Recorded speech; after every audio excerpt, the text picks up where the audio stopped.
Hello everyone.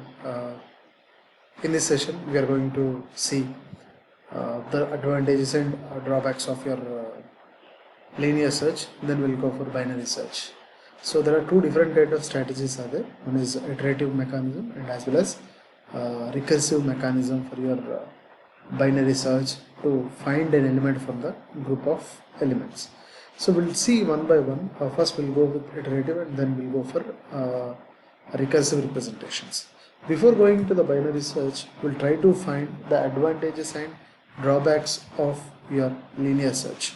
So what we had inside your linear and why we need to go for linear search. So we'll try to see this representation. So I'm just moving to linear search related representations. Here I'm having some kind of time complexity related content and as well as advantages and drawbacks of your linear search. So as we discussed, your linear search is going to search element by element.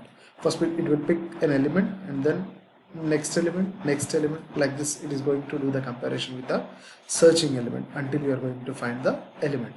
So for example, as per the concerns of type complexity, for example, if my element was the first element inside my array, so I can do only one comparison. So my best case, it means with the minimal steps, I can find the element, that is order of 1. So order of 1 is my best case for linear search. For example, if I am having some kind of elements, n elements, so inside this element I am going to search for the element that is with 100. So this is the last element which is there inside my array. So how many comparisons we need to do from 1 to n? So it is going to take n comparisons to find the 100 element. So most probably in this particular scenario we need to do n comparisons. So it means what? My logic will be executed order of n times. So if you are having only one element, or it is going to be order of 1. If you are having n elements, so in this particular case we are going to get order of n. So this is one kind of representations we had for your linear search time complexity representations. Then we'll go for advantages. There is only minimal advantages we had. One is whether your sorted array or unsorted array, it doesn't matter about it. So linear search is always trying to find the element by using your index positions. It will retrieve the value one by one and it is going to look for your element until the nth element. So it doesn't matter about whether your array is sorted or it is not sorted, right? That is a first advantage we had. So here as per the memory requirements, we doesn't require any kind of additional memory. Only one auxiliary space is enough to do the comparisons, because every time we are retrieving one element and we are moving to the next element. So only one memory component is required. So additional memory is not wasted here. So if you are having only small data sets, your linear search is more efficient. So if your large data sets if you are having, so it is not going to be useful. Coming to the drawbacks, yes, it is always executing order of n times. If the element is not found also, it is going to take order of n times. If it is a small data set, there is no problem for us. Why? Because 10 to 100, only 100 times it is a comparison will be happen. But if it is exceeding 100, for example 10,000, 1 lakh, so this is going to be the biggest drawback to find the element. That is one drawback. The second drawback, if your array is already in a sorted order, for example, just assume that there is an array like this until 1 crore, right? If I want to find the 1 crore number, so then I need to do the comparison from 1 until 1 crore. So this is a waste of a lot of computational representations. So this is one kind of drawback. Why? Because even though you are sorted, we need to start with the 1. So this is one kind of drawback we had. So due to this, it is not suited for your large data sets. So these are the drawbacks which are there in your linear search. Now due to these problems, we are going to see a binary search, right? So there is a mechanism we are going to follow to search the element. So instead of going with a sequential representation, there is one kind of strategy we need to apply on your group of elements to find the element, right? So we'll try to see that what is binary search and what it had and what are the rules and regulations we need to follow in the binary search. Right, basically when you are going to work with binary search, first we need to remember one thing: whatever the array or group of elements you are taking, that must and should, it should be represented in the sorted mechanism. Without this, we couldn't able to apply binary search effectively on your elements. So must and should, we need to take care about your elements. For example, I was given an element like this: 1 2 3 4 8 5 7 6. If you want to apply some kind of binary search strategy, it is not going to be give the proper result for your end, right? So instead of this, first and most important rule is, whatever the array you are getting, the array has to be arranged in the sequential order. So first you should do this, right? 6 7 8, then you can apply your searching technique on this array. Otherwise we couldn't able to apply some kind of searching strategy on your elements. So by using this, I can say that binary search is a kind of sorting algorithm that is used to search an element in a sorted array. So this could be mostly used on your sorted arrays, right? So how this is going to work, and what is the thing we need to see, and what are the things we are going to consider while doing the binary search, right? So first, binary search techniques works only on a sorted array.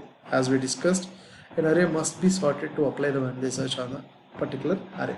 So it is a mandatory thing, we need to go for it. So after this, we are going to look for the element whether it is available or not. So what is our main intention to work with binary search is, in a linear search we are going to do so many comparisons. So by using binary search, we are going to reduce the number of comparisons on your array. So how it is going to be solved and what are the techniques we had, we'll try to see that. So inside our binary search, it could be done with iterative mechanism and as well as a recursive mechanism. So by using iterative technique, we can apply to find an element, and we can also use recursive representation to find the element, right? So first we'll try to see that what could be the technique, then we'll go for algorithm related things. For example, I have an array like this 1 to 8. So from this array, if I want to apply the binary search, I am going to divide this array into two subparts, right? A left side array and right side array. So why we are doing this division means, so we know that all the elements are going to be in the sorted mechanism. So if you are going to find the mid position, so whatever the elements are available inside your array that are smaller than your mid position. For example, if you are looking at right side, whatever the elements you are having, those are larger than your mid value. So like this we are going to find. So to find this, we are going to follow some kind of mechanism. First we need to find the mid position. By using this mid position, I am going to find an element, that is 5, which is represented inside my array. So from this array, I want to search for an element called 2, right? Now what should I do? I am going to compare my searching element with the array element. Is it smaller or larger? 2 is smaller and 5 is larger. So if your element is smaller than your mid value, so definitely it is going to fall to the left side. So no need to do some kind of comparisons of right side elements, only we are going to do the comparisons of left side. If your searching element is larger, then we are going to fall to right side. So only half of the elements we are going to consider, remaining of we are not going to consider for the searching mechanism. So by using this, we can reduce the computational or comparisons inside your searching technique. So that is the best part inside your binary search. So we'll try to apply some kind of strategy on this, and how this binary search will be applied, we'll try to see, and then we'll see the algorithm and coding related parts in the representation. So I'm having some kind of array which have some kind of elements, so I'm having some kind of elements 1 5 8 6 7 5 4 and 3. So what is my first duty is, my first duty is going to be arrange the elements in the particular given order, 1 4 3 and next 4 5, 6, 7, 8, and one more is 50. Just I'm doing this adjustment. After doing this, what should I do? I need to find the mid value. To find this, I'm going to look for your index positions. By using this index position, I could able to find the mid value. So for this, 0 plus 7 by 2, so it will give the mid value. So 7 by 2, it is going to be 3.5. so index will not be represented with the floating value, so it is going to be flowed to 3. So whatever your 3 is there, that will be treated as a middle point for your array. By using this mid value, I am going to retrieve the element, and this element will be compared with the searching element x. For example, I am searching for an element called 3, right? So now the comparison will be happen like this, whether it is equivalent to 3 is equivalent to 5, no, it is false. So next I am going to search for that a of 5 is less than 3, it is also false. So next I am going to do one more comparison. Your 3 is smaller than 5, yes, condition is true. So whatever the element you are having on your mid, so left side elements are smaller, right side elements are larger, right? So my element will be fall to the left side, so I'm going to consider only this part. So I'll draw my off part 1, 2, 4, sorry 1, 3, 4. So now my index positions are 0, 1, 2. Now I'm having, right, now I'm having an element called 1 and 3 and 4. So from this I'm going to find the middle position, so that is going to be 0, 0 plus last index position is 2. By 2, it is going to be 2 by 2, so it will become 1. So whatever the one index position is there, that will be treated as a mid value. Now I'll do the comparison with my searching element. 3 will be searched, 3 is equivalent to the searching element 3. Now it is true, so my element is found. I'm going to stop searching. So this is the way your elements are going to be identified from your binary search. So it is reducing the time, reducing the comparisons. Coming to your linear search, to find the same element, we need to do some kind of 1, 2, 3 like this. We need to do some kind of comparison. For example, your 3 will be sit at some other place, so it will take order of n times. But now it is going to be reduced.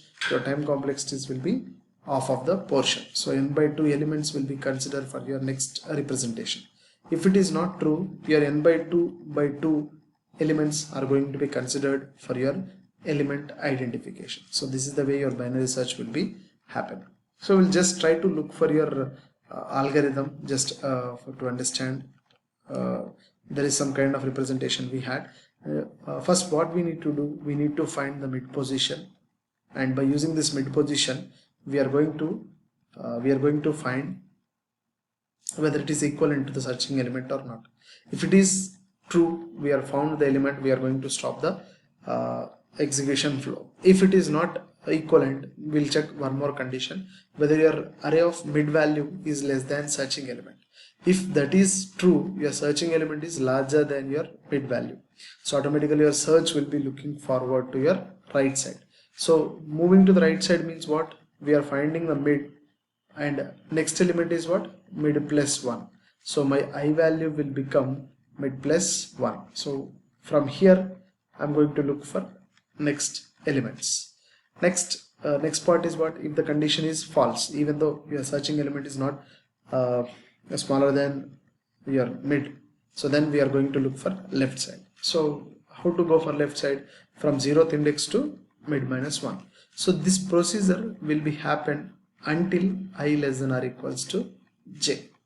So this is the condition we need to follow to find your element. So I'm just concluding that a binary search is going to be applied on your only sorted elements. By dividing your array into 2 subparts, we are going to search for the given element. There is only one strategy. If the element is equal to mid value, so the element is found. If not, we are going to look for the left side array. If not, we are going to look for right side. So every time we are going to consider only half of the elements for your searching representation. So in the next video, we'll try to see that